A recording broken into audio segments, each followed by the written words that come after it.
Hi guys, welcome to episode 57 of Notable Needlework. I am Kate, Notable Needle, N-O-T-E-A-B-L-E, on Ravelry, on Plurk, on Twitter, and on Draw Something. It's been a very long week. I'm going to try and make this as quick of an episode as possible because there's a lot of stuff.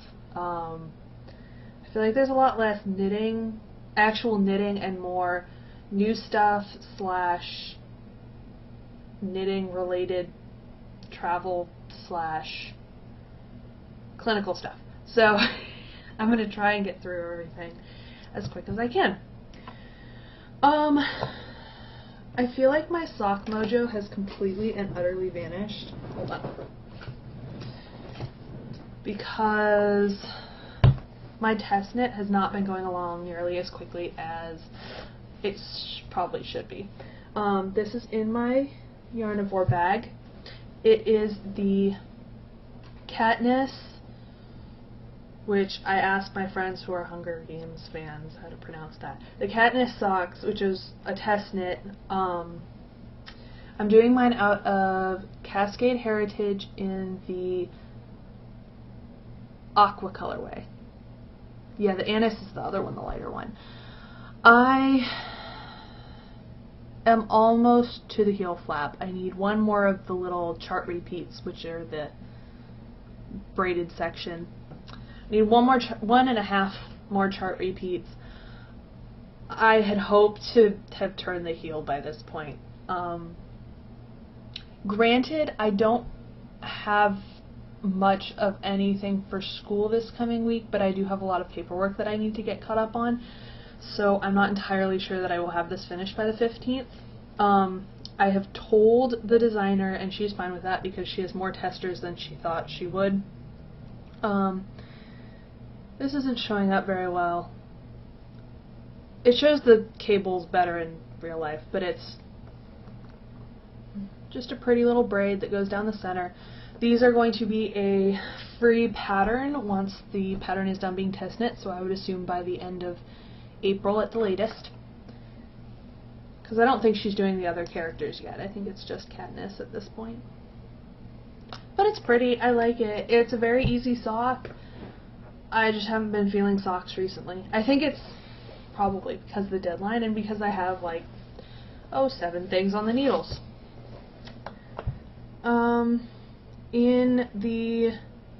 It doesn't really fit in there anymore.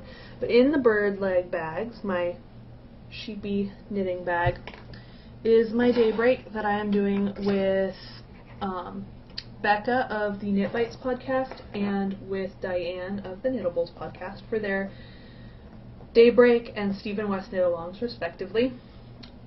I managed to get some progress done on this. I'm on stripe 14 now. I was stuck at 12 for a while, and I was debating whether I wanted to do the medium or the large size of the shawl. Excuse me. And I decided to go with my husband's suggestion of, if you're going to do something, do it big. So I'm doing the large size, and I'm on stripe 14. I need 20, and then I can start doing the black edging section, which, after a while, I think is just garter stitch. I hope it's actually garter stitch and not purl on both sides, because garter stitch is a lot easier. But looking forward to that. It's a very pretty pattern, and I do love this pattern. It's just ginormous, and I have other things to work on. But I will get this done by the deadline. I'm 100% sure of that. And it's pretty. This is Highland Handmade Sugar Maple sock in the Brights Rainbow colorway, and Cascade Heritage sock in the True Black colorway. And I'm doing the large size, and it's on 4s, or whatever the pattern calls for.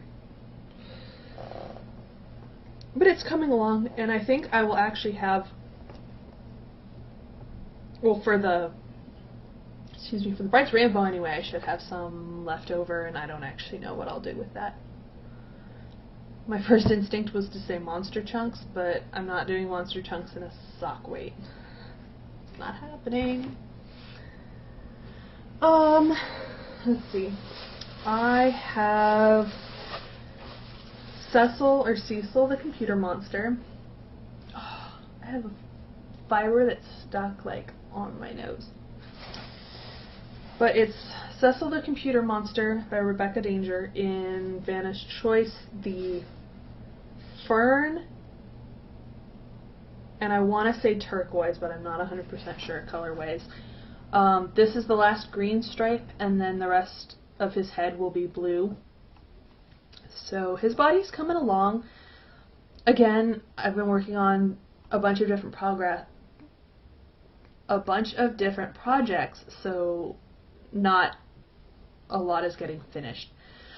I'm definitely planning on finishing this by the end of next week because it's in order for one of my friends and I want money before stitches sell. But I've put in his little belly button and she doesn't want, where's the book? So this one is Cecil with the stripes and the little ears, and I don't know if you can really see it, but he has a line for his mouth with the one little tooth, and she wants a regular monster mouth like this. So I'm debating whether to just keep knitting even and put the mouth on, or whether to decrease and then increase to make kind of a neck. But that's not really a neck, it's his mouth. So I think I'm probably just going to knit it even and make the little monster teeth like that and call it a day.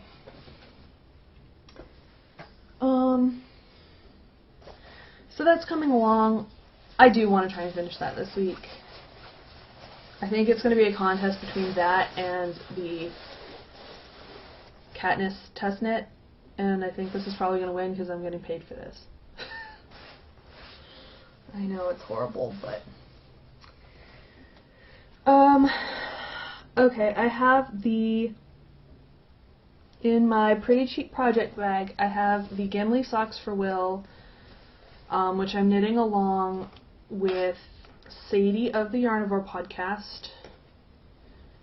I think I got 1 or 2 rows done on this because I wanted to say that I got something done. I've still turned the heels and done some of the gusset decreases, but not all of them.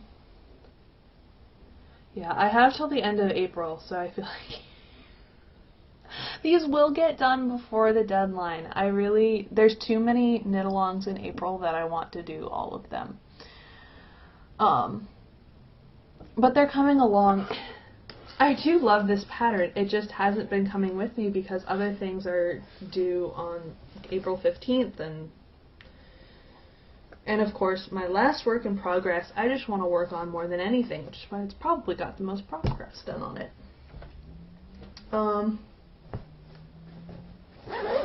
So this is my Spectra by Stephen West, which I'm doing for the Knittables podcast knit-along. It's out of Crystal Palace Yarns Mini Mochi, which is the rainbow one, in the Intense Rainbow colorway, and Cascade Heritage Sock in the chocolate colorway. It's sort of wrinkled because it gets squished into the bag. I have done 30 wedges, and I believe it's a full color repeat. It kind of looks the same again now. So since it calls for, I think, 87 wedges, then I should get about 3 full color repeats. If that much is in the ball. Yeah, that much should be in there, would be my guess. We'll see. But it's coming along, and I definitely like working on it more than a lot of my projects because it's, as Wendy from the Knit One Heart 2 podcast said, it's kind of like the potato chip scarf where you just want to do, one more wedge. Oh, just one more wedge. But I really like it. And I'm looking forward to the weather being cold enough that I can wear it. Which isn't going to happen until October, but I can dream. So that's it for works. That is it for works in progress, and there's no finished objects, and nothing going into hibernation. Yeah, that's it. I have done some spinning. This is in the Knitting's My Bag medium bag with my medical equipment on it.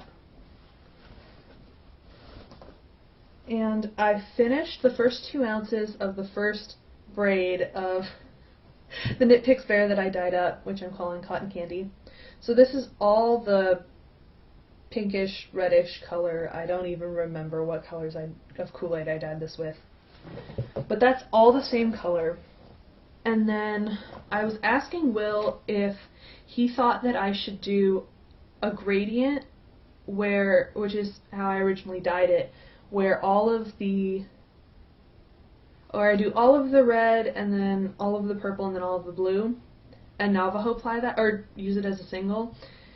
And he said, well, what are you using it for? And I told him monsters. And he's like, well, then you should ply it and make it be fun, pretty colors. So what I'm doing, I don't know if you can see, is I drafted out all of the purple and the blue.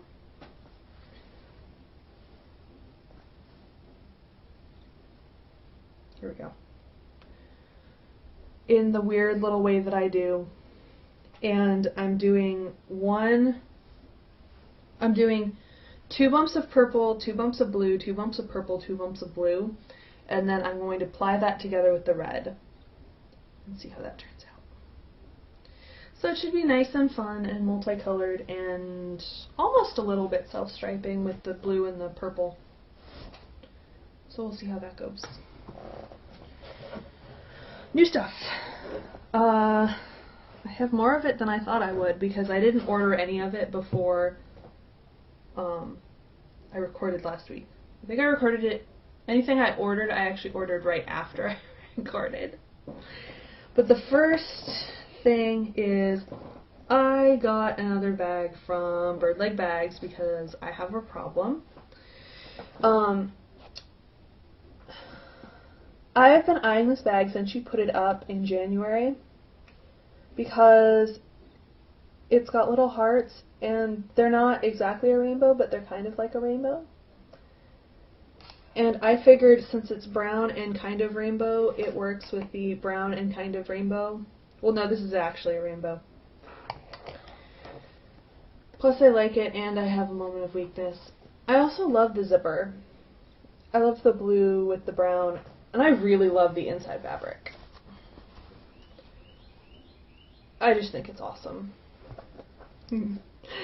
So I ordered that, and that, I'm going to knock a bunch of stuff off my bag. That came with her little extras, which I always like. She wrote a little note that says, "Hi Kate, thanks for coming back to my shop. I hope all is well with you. I'm sure you're busy as you head towards the end of the semester. Wishing you a joyful spring and painless finals, Vicky." Thank you, Vicky. Then I also got the mini soak in the Material? I can't tell if this is Lacy or Material Girl scent. I don't know. Because it says Lacy and then Material Girl under it. I know you can't read it. But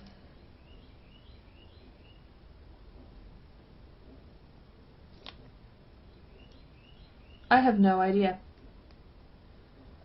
Absolutely no idea. And of course, she also sent the little post-it notes with the hoot owls on it. It says, "Thank you, Vicky." I do love the little touches.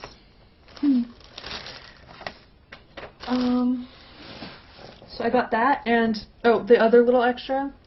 1, I love the beaded pull tabs, and 2, she always includes a little carabiner, which actually comes. I use more than I think that I will because I attach them to my backpack a lot. Will was laughing at me because I did that the other day, and whenever I was walking it would sort of swish, and so he said it looked like I had a tail. I know, what a sweet husband.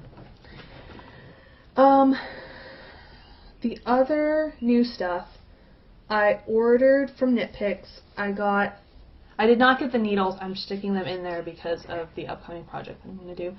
I got the Knit Picks Chroma Worsted in the Lollipop colorway. I was debating for a long time between the Prism and the Lollipop colorways because I'm going to be doing the felted spinning wheel bag out of, well, 2 of them out of this colorway, and I was debating, and I feel like this is a little bit more girly and a little bit more joyful and cheery and ever so slightly 80s than the Prism is. So that will be for me and for you. If you go to the Notable Needlework podcast group on Ravelry, there is a thread. I will link to it in the show notes. Just tell me what your must-have or nice-to-have spinning wheel accessories are, or if you are thinking about getting a wheel, what other people have told you are the absolute must-haves accessories for your wheel. And I will draw from there to see who will get the other felted spinning wheel bag. And even if you don't have a wheel yet, I'm sure you can find something. It's just a little pouch with an I-cord that is felted, so I'm sure even if you don't have a spinning wheel, you can find some use for it, because it's a bright little rainbow bag. I will not start this week. I will not start this week. I have to keep reminding myself of that because I have other things that I need to finish before the 15th. I am not going to start this bag this week, even though I want to. I will not start it this week. Since I was already getting something from Knit Picks, and I hate paying half of the item cost as shipping, if that makes sense. I don't like buying a $10 item and paying $5 for shipping. So I got 2 skeins of the Everglade Heather colorway of the Knit Picks Stroll. I keep wanting to say Stroll Tonal. But it is a very pretty blue. I can't really see the heather part of this. Like, it just sort of all looks... It sort of all looks like one color to me, so I don't really see why it's a heather. But it's pretty, and I know that it will probably be one of the Lord of the Rings socks. I haven't decided which one because I don't want to think about that right now, because then I'm going to want to cast it on. It'll probably be the next one that Sadie decides to do a knit along for. Who are we kidding? I think any of them would look fantastic in this, so we shall see.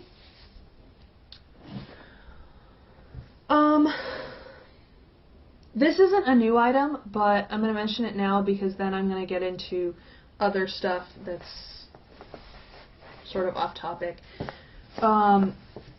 This Christmas, I had received the Sarnia shawl from Tam Knits. Thank you very much, by the way. And I was trying to figure out a yarn to go with it. And I had picked out a skein of Madeline Tosh Merino Light that I got for Christmas. And I sort of realized that it wasn't going to have enough yardage to do a decent sized shawl. So what I decided instead is I was looking through my stash, and this might not be... I might do this for Tour de Fleece, actually, now that I'm thinking about it. I'm going to be spinning the yarn for the shawl because I think that it's a simple enough pattern that it can handle any thickness changes. But I'm going to use my Knit Picks Wool of the Andes Roving in the Aurora Heather colorway, and I think that this will make a fantastic shawl. I was debating whether to spin this on the spindle or on the wheel when I get it, and I'm thinking the spindle. because it's just going to be a single ply fingering, and I think that I can handle that better on the spindle that I already know versus, because otherwise I'd have to wait until I really get a hang of the wheel before I can do this. So this might be for Tour de Fleece, because it is 200 grams of fiber. Yeah, I might save this for Tour de Fleece, but that's what it's going to be. It's going to be the Sarnia shawl. I think it'll be pretty. That's not a new item. I've had that since, I think, before Christmas. Back to new items, because this goes into my next story. I went yesterday to Yarn House Studio. I know it's backwards. But I will post a link to the shop in the show notes. It is in Opelika, Alabama, which is actually really close to the Georgia state border. It's a couple miles southeast, or just south of Auburn. So it is a 2 to 2.5 hour drive each way. Why did I do this? Because I wanted to try out the spinning wheels before I picked which one I wanted. So I had been talking with Carrie, who is the owner of the shop, even though I grabbed Anne's card. I just noticed it said Anne. But I was talking with Carrie, who is the owner of the shop, for a while on Ravelry now. She actually ordered in a Kiwi spinning wheel for me just so I could try it. I mean, she's going to sell it too, but she doesn't usually carry the Kiwi. She ordered it specifically so that I could try it out. And she had the Ladybug and she had the Joy. So I made the drive down yesterday to check those out. Oh my god. If I could somehow have a teleporter, I would probably be at that shop 24 hours a day. The people, both those that work at the shop and those that just hang around at the shop, are fantastic. Absolutely fantastic. So Carrie brought out, I pretty much decided on the way down I wasn't really going to try out the Joy because the difference in price was not worth it to me just to have it fold, because after we come home, and by home I mean back to Southern California or Northern California, the extent of the traveling my wheel will do will be just in the car. It will not be on a plane. There's only one more plane flight that we're actually going to be making between now and when we move back. And while it would be cool to have my wheel home for Christmas, I'm not paying the extra, $200-300 so that I can be able to take it on that one flight really easily. So I was debating between the Ashford Kiwi and the, I still can't pronounce the company name. Someone tell me how to pronounce the name. It's Schacht. I know how I want to pronounce it in my head, and I know that's not right. But the Ladybug. So she brought out both wheels so that I could try treadling on both. They are both double treadle wheels, and they're actually quite similar in a lot of respects, but the biggest differences are the materials that it's constructed out of and the customizability factor. Yeah, I just made up a new word. So I wanted to see how they felt and try and make my decision from there. So I was in the shop for about 2.5 hours. I was pretty much playing with the wheels the entire time. Carrie was there with me for the majority of the time. She showed me the differences between the wheels, how to change the bobbins, how to adjust the tension, how to change the whirls, the little extras that are on each of the different wheels, pretty much everything you could want to know about the wheels. And then when she had to go tend to customers, 2 of the volunteer employees, as they referred to themselves, were also helping me decide between the wheels. And when I was explaining it to Will, I told him it was essentially like having Will there if Will knew a bunch of stuff about spinning wheels, and it would be all the questions that he would ask me. So, you know, which one do you think you like more? Why do you like it more? What are the differences? Oh my god. I'm sorry. I'm sorry, I have to tell you this. There is a little ledge on our patio, and there was a lizard running by it, but I didn't see that the lizard was running on the ledge, and I thought that it was in the street, and therefore a tiny little, like, 6-inch lizard was actually like a Komodo dragon, and it freaked me out, because I really thought that there was like a giant Komodo dragon running loose in the street, but no, it was just on the window ledge, so it was a lot closer than I thought it was. Sorry. But between the 3 of us, we were discussing the pros and cons of the different wheels, and I feel like what it came down to, there wasn't that big of a difference in the way that the wheels felt to me, personally, like I thought that there was going to, because I've heard other people say that there's a big difference in the way that the wheels felt to them. There was not that big of a difference to me. What it came down to for me was that the Ladybug is American made, which I always like to support if I can. That it's definitely made out of better materials. There were certain parts of the flyer on the Ashford that were plastic when they were steel on the Ladybug. The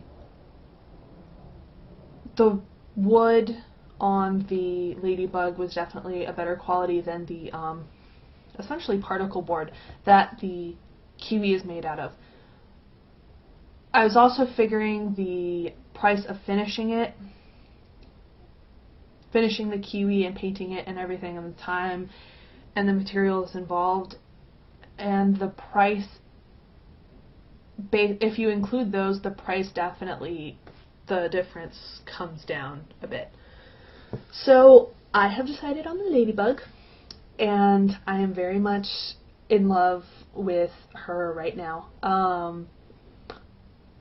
I will be ordering her because Carrie has to order the Ladybug from the manufacturer, and it takes 5 to 6 weeks because they don't manufacture it until the order comes in, which is one of the little things that I'm a sucker for, because it's sort of like they're making it for you, or at least that's what I like to pretend.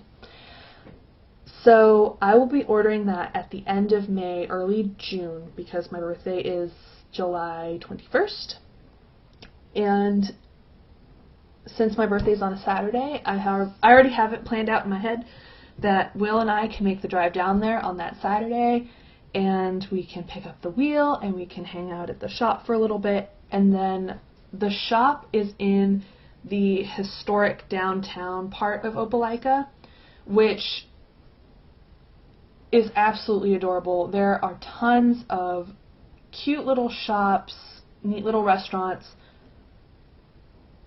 So I figured we can have lunch down there. We can go to, there's a fantastic little bakery that has mini cupcakes that are like $1. So going there and having a little something, because it'll be my birthday, and just getting to spend the day together, not worried about school, just being together and having a date sounds absolutely perfect in my mind. So I'm already super excited for that, and I will be talking to my mom about that probably today, because what my family and my in-laws and everyone has been planning on doing is that wheel will be my birthday present from everyone.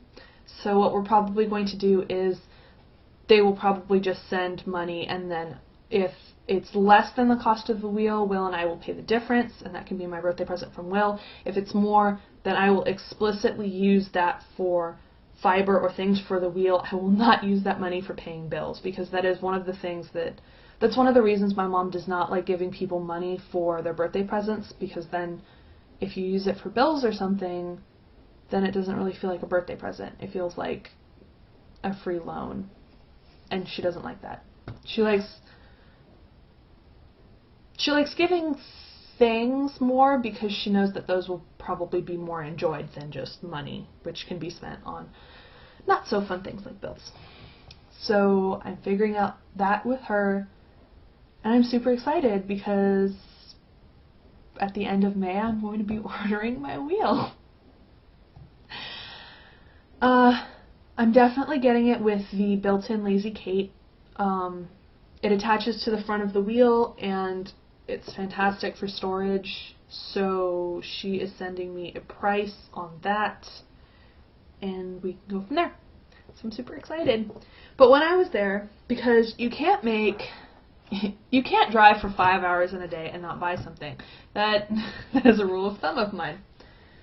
So I got this gorgeous 8-ounce braid of Falkland, which is by a local artist. It's whirling tides, so whirl like the whirl on a spinning wheel. Tides like Roll Tide in Alabama, Crimson Tide. And this does not have a colorway. It's 8 ounces of Falkland, and I chose this one because it actually reminds me a lot of Zion National Park, which is one of my favorite places in the entire world. If you are a new viewer, my husband's family, he's from California, but a lot of his family is in Utah, right outside Zion National Park. When I say right outside, I mean you can walk there in about 5 minutes. And so I loved the reds and the greenish browns and the blues and the lighter, almost beigey colors. So that's what it reminded me of. I don't think that it's what inspired this colorway, but I'm going to pretend that it was, because I sent an email to the lovely Heather from Highland Handmaids and the Fiberista Files, because 9 months ago, from the lovely Mary, Mim58 on Plurk, I got a gift certificate for my birthday / my wedding. I have been deciding what to use this on for the past 9 months. I never forgot about it at any point. I just could not decide what to do. So what I did is I sent her an email last night, and I told her basically a little bit about Zion and how it's pretty much my favorite place ever, both because it's absolutely beautiful there, and it has my favorite weather, 120 and like 10% humidity, which is the exact opposite of what we have right now, and just because of the memories that we have there. So I sent her this picture. I was debating between 2 of the hiking trails that we have done there. One, that lizard's back. One is Angel's Landing, which is actually slightly terrifying to me because I am a little scared of heights. It is very, very, very, very tall. What I chose instead is the Narrows, which is a little canyon that has been carved out. It's sort of like a mini Grand Canyon where a river has carved down the rock, but it's very close together. And I sent her this picture, trying not to get the glare. Yeah, and the picture doesn't even do it justice.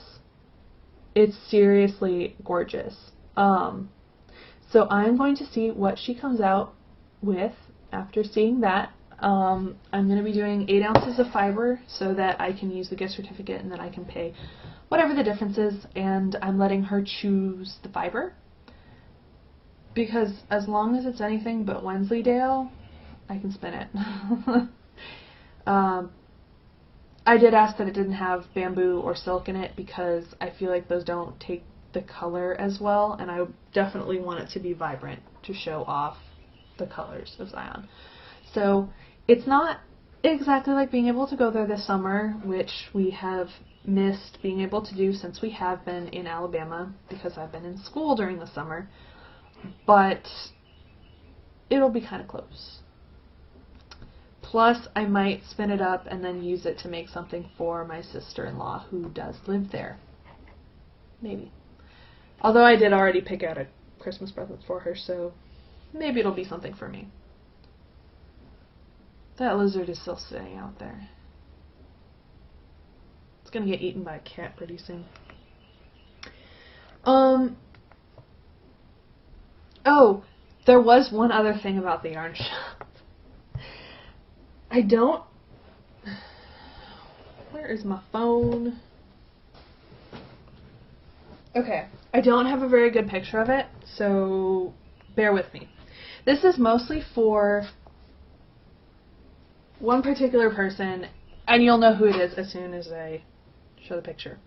So, when I was first there and I was playing with the spinning wheels,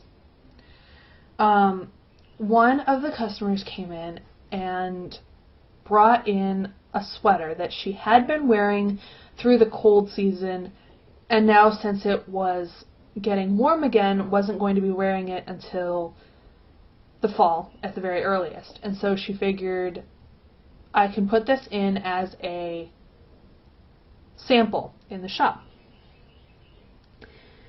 And I was looking at it, and I recognized that it was a February lady sweater, because it's a pretty identifiable pattern. And I'm going to show the picture, and the person that this is mostly aimed towards may or may not recognize it immediately. So that is the picture I took. And, sorry. So I saw the sweater, and I knew it was a lady sweater, but a February lady sweater, but I didn't really think about it any more than that. Until Carrie asked her, "Oh, did you knit that?" And she said, "No, I won it from a podcast." And I was like, huh, this is sounding kind of familiar. And Carrie said, "Wait, a podcaster was just giving away a sweater that they knit?" She says, "Well, no, the podcaster had lost 55 pounds and couldn't wear it anymore." At which point, my little ears perked up and I said, "Wait, are you talking about Lisa's sweater?" And I actually looked at it, and yes, it is Lisa, aka Fiber Nymph's February lady sweater that she gave away on the podcast. And I just happened to run into it. So, Lisa, your sweater has a good home. It is being well loved. It did not get ripped out. It did not get frogged. And it's currently on display at the Yarn House Studio in Opelika. I was laughing about that forever and a half. So, Lisa, your sweater's in a very good home. I think that's it for knitting. I think that is everything. Okay, 40 minutes. Let's see if I can talk about all my school stuff in this amount of time. Oh, this was a big clinical week. School was fine, school was boring, psych test went well. I did almost have a panic attack in my OB class on Wednesday because I have a mild case of claustrophobia, which I sort of forget about until it comes up. We had a guest lecturer who had already decided that all college students were incapable of paying attention to a professor unless they were all in the front.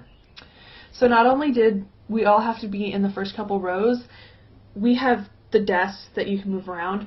We were all squished up next to each other, and I was smack dab in the middle. So instead of having at least like 3 feet of space on all sides of me, I had none. I was actually like touching people with my elbows on all sides, and I actually started freaking out. And since I was up in the front and she clearly did not want to deal with any kind of distractions whatsoever, I couldn't knit. So I didn't have any sort of outlet for my anxiety. So yeah, had a mild panic attack in the middle of class. It was fun, I swear. Fortunately, she's not lecturing anymore, so that shouldn't happen again. Thursday, though. Thursday was Psych clinical. And I was in the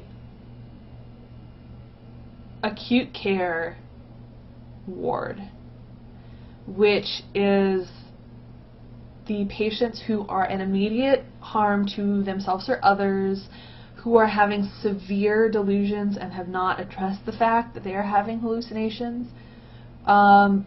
Basically the most serious patients on our ward. So we kind of knew it was going to be an interesting day. All of the patients that are there are not voluntary patients. They are on hold by the court or the sheriffs or whoever in the county that they were living in or arrested in. That's where they're on hold until they have their court date. So I had a schizophrenic patient, and this one isn't even really the interesting one. He believed that the U.S. Marshals and his wife were conspiring to to frame him of a drug charge, and so they had planted listening devices throughout his house, and there were people hiding in the woods behind his house. So his response to that was to buy 3 firearms, carry them around with him all the time, screw the doors shut so no one could get in or out, and lastly to force his wife and his 9-month-old daughter into their car at gunpoint, drive them all the way to Kentucky, and then turn around and drive back. So the judge put an order for him to stay in our psych ward until his court date, and they could determine whether he should go to Bryce, whether he should go to jail, whatnot. At the point that I saw him, even though he had been taking his medication, he still believed that he had... That is a really loud bird. He had proof that these voices were real. So they had decided to switch him onto a different medication because that one clearly was not working.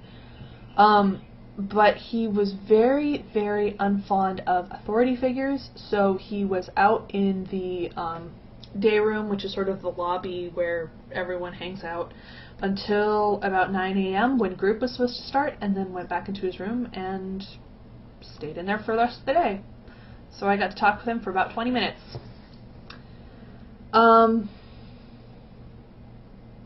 Yeah, that actually was not the interesting part of the day.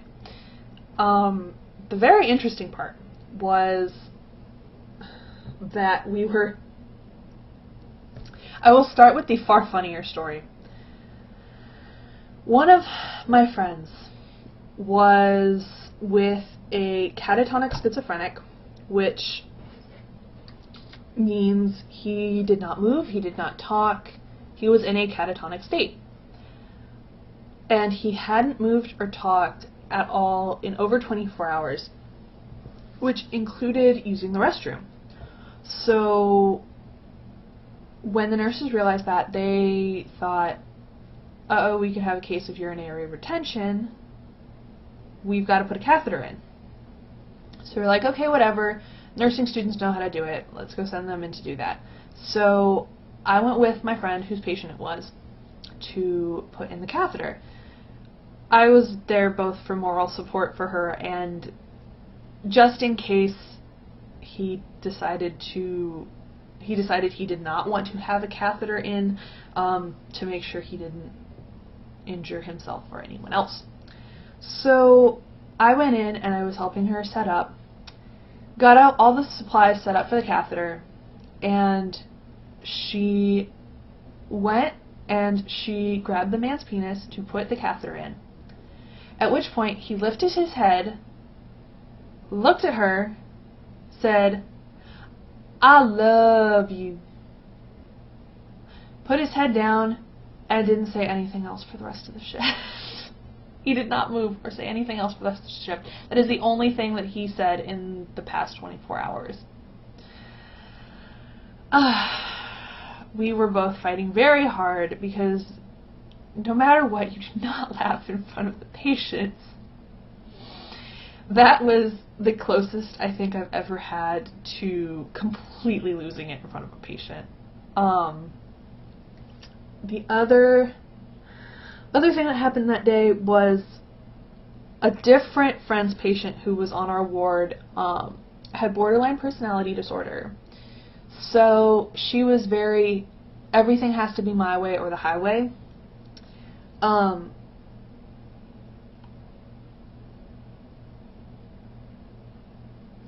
And when they were deciding for recreational therapy what they wanted to do, she had told everyone to vote her way, which was doing open rec, so you could do whatever you wanted. You just had to be doing something. You couldn't be like sleeping or just sitting there staring at the wall. You had to be playing cards or playing a game or drawing or something. So she wanted to do that and was telling everyone that that's what they needed to vote for. So after they voted, they voted for open rec, and we had already seen during the day that she became extremely agitated if anyone else was talking while the perceived leader was talking. So after they voted that they were going to do open rec, some of the other patients started talking amongst themselves saying, "Oh, this is what I want to do, this is what I want to do, do you want to play this game with me, etc., etc." She became extremely agitated and started telling them that they needed to shut the blank up. One of the more submissive patients told her that maybe she should shut up. She responded by grabbing a glass of Coke from the table and throwing it into the other patient's face.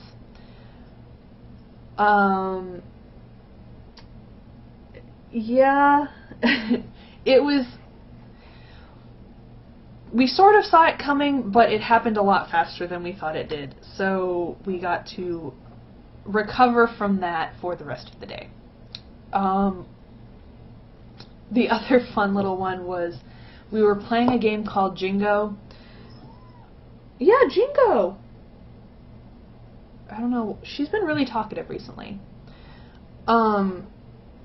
But it's like bingo, except that the person reading out what would be numbers or letters gives clues about a word that's on the card, and they all have different themes. So the one we were doing was things around the house. So if one of the little squares was bedroom, the leader would, "Hi honey," would say something along the lines of, "This is a room where most people sleep. It usually has a bed and sometimes lamps or other furniture." And so you would put a marker on bedroom. And then it's just like bingo in every other respect. "Hi honey, you being a good girl?" So one of the ones we were doing, it was supposed to be pets. So the clue was these they aren't human, but they eat and sleep and live in your house.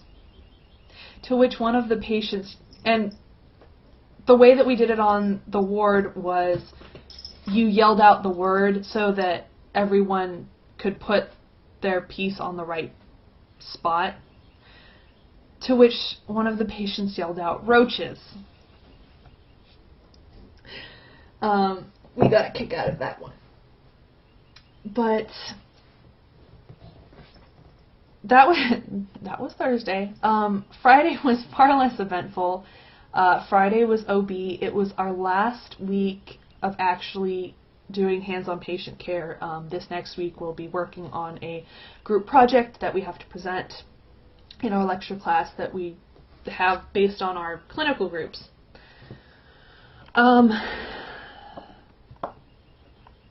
I feel like there was something else big that happened that day, but the biggest thing for me personally was I was with a family. It was their first child, a beautiful little girl, who happened to have the same name as my college roommate. Not last name, obviously, but first name.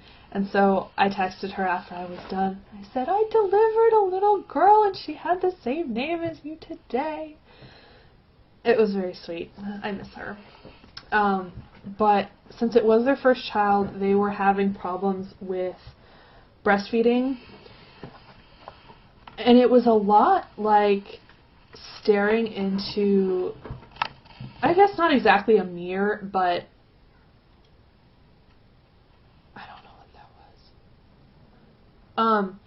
like a time travel mirror-ish.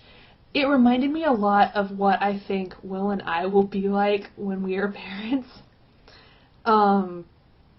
Because the dad was very involved, not overly so, but he had obviously been doing the reading or taking the classes or whatnot because he knew all of the terminology, and he was like, oh, we should try like doing this and like flicking the baby's feet so they wake up so they can actually like latch on and everything. Yuki, are you having fun? But it was very sweet. Oh, stop it. Oh, stop. You're fine. I don't know what's been wrong with her recently. Well, no, I know what's wrong. She misses her sister.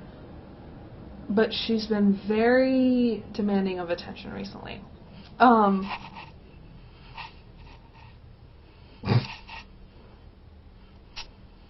That's my girl. Anyways, I don't know if I mentioned this last week, but something about seeing the twins has sparked a realization in Will that at some point in the kind of near future, he's going to be a father. So he's been asking me about baby names recently, which I find absolutely adorable. And he knows that we will not be having children for at least a couple of years, but the fact that he's thinking about it makes me happy because he's going to be a fantastic father. Yeah. It's sweet, and it's cute. It makes me happy. I'm not telling what the names are yet. Both because in my family it's kind of bad luck, and oh my god. And because they're probably going to change. Okay, I'm going to stop now, both because I'm almost out of time and because Yuki is pushing all of the things on my desk everywhere. Okay, come here. You gotta say bye. Gotta say bye. Gotta say bye. Okay. Until next week, I hope y'all are having a fantastic week, and I will see you later. Bye.